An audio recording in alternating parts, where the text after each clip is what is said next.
100% of the revenue. How about if we table it tonight? Mark, you and I will get together with these gentlemen in the next week. I'll bring it back forward at the end of the month, and I want to make sure we get it right in here, and if we have to wait a couple weeks on their end, so be it. Yeah, we just want to make sure that we don't lose anything, but let's kind of give them the impression we want to go with it, okay? And we can just zero it out, let's just let it go one more year, and just say that they keep 100% of it, they're providing us a service, but that we have no liability as far as any kind of a cost, and I think we'd be fine. Okay. But then we probably, for last year, need to make a motion to forgive them somewhere along the line for what they owed us for last year.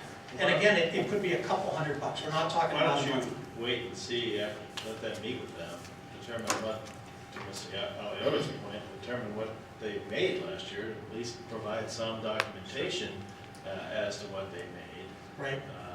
And therefore, and their justification for not paying us, if they do owe us money, based on that term that's in there. And if they do, which they should, I'm sure they sold something. Assuming they sold $20 worth a week, that would be, $5 for us. I think that we would need to make a motion to forgive it. And I don't have a problem with forgiving it, I just would like to keep everything above board. That we were okay with it. And I'd like to make it proper for this year, and then hopefully these guys will be around the third year, then we can look at it. I want them to succeed, they're providing us a service, no question about it. Is this time sensitive, like 2 weeks is gonna, Well, the time sensitivity is on there, and, I think that'll be fine. yeah, I made a motion to put it on to the next meeting, but I'll second. yeah. Okay. Any more discussion? All in favor? Aye. All opposed? Motion carries. Okay, thank you. We'll get on that, Mark. I'll give you a call more about that. 3.02 is accounts payable secretary. Would ask for your approval to hire an accounts payable secretary. You have the information at your place. This is time sensitive in that we wanted to, ordinarily we would have brought this to our normal process of the personnel report to be approved at the end of the month. However, we would like to get this person on board as soon as possible. That's why we're bringing it forward tonight, because Aaron in the business office is going through some training programs, and it's just good to get this person in here ASAP. It is a replacement hire for a secretary who resigned, so I would just ask for your approval for that tonight. some of Second. Any further discussion? Quick question, was the person that resigned making approximately that same amount that we're putting in there? Let's make it more. Okay, so we're actually making out a little bit here. Great. Okay, any other? All in favor? Aye. Aye. All opposed? Motion carries. Thank you. Thank you. That's it for me. Item 4, solicitor's report. Just, Mr. Kavilka asked for a report in regard to tuition payments and the IRS exclusion. I should have a letter to you before the end, Oh, great, thank you, sir. for the entire board, just so. That's all I have. Okay, thank you. Any school board members? Thank you for the Yes. symposium. There's a lot of knowledge there. I learned some stuff. Thank you. You're welcome. Mr. DePlacido, I do have a couple of remarks. For the school board meeting in 2 weeks, I have sent you, as president, a number of correspondence, and I would like to have these topics placed on the agenda. Number one is the Political Action Committee, known as LPAC, which is part of the Knox Law Firm Political Action Committee. I have asked, and you have given me authorization to follow up with the appropriate agency. I'd like that on the agenda. The next one is a correspondence, and this was from, the original was from Mr. Perillo, and he asked some questions about the sale of Ridgefield. And I asked some questions to you as to the legality of denying a private entity, an individual, corporation, even a charter school, to be placed in the deed as a restriction. Now, we know that school boards do make mistakes, like they did in 2012 with the $100 million high school.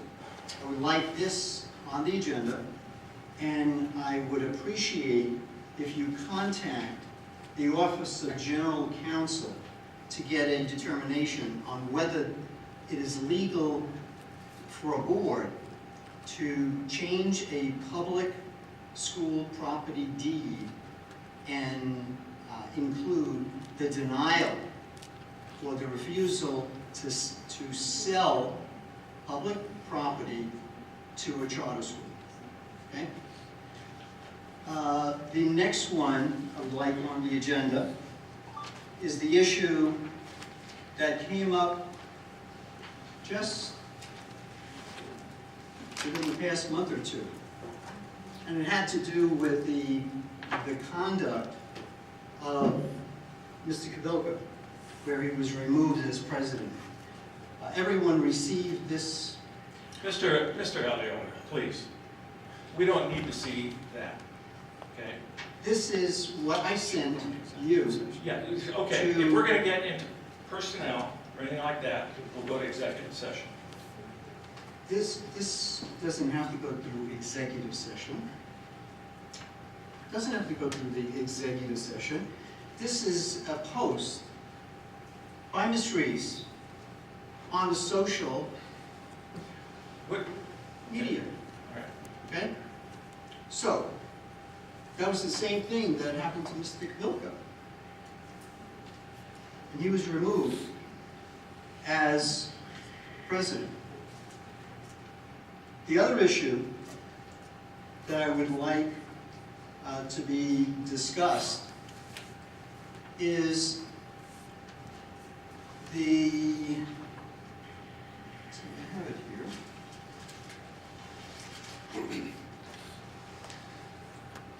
Budget transfers. And also the issue of the Gus Anderson Field Turf Fund in the amount of $714,189. I have not seen any documentation as to where the money went.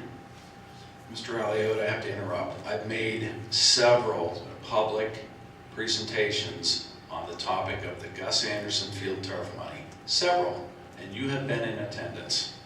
So I take exception to that. That is correct. I wasn't in attendance. What other information would you No. like that I did not present on several occasions publicly Okay. in this room? Thank you. I just brought up the issue of budget transfers. And on budget transfers,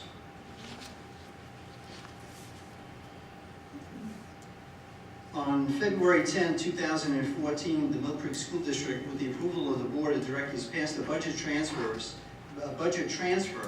that was actually a budget amendment for $350,000.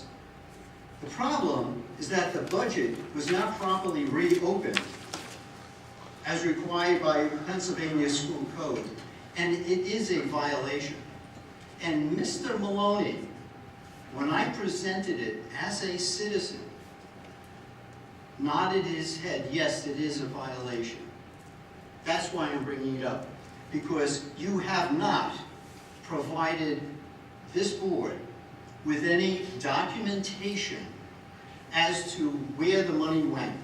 It was in a restricted account. Now, that restricted account had a number attached to it. Where's the documentation in the board minutes in 2014? And I have a number here that I could send to all the board members, and you know, you could review it. But those are the topics that I would like on the agenda for the school board meeting.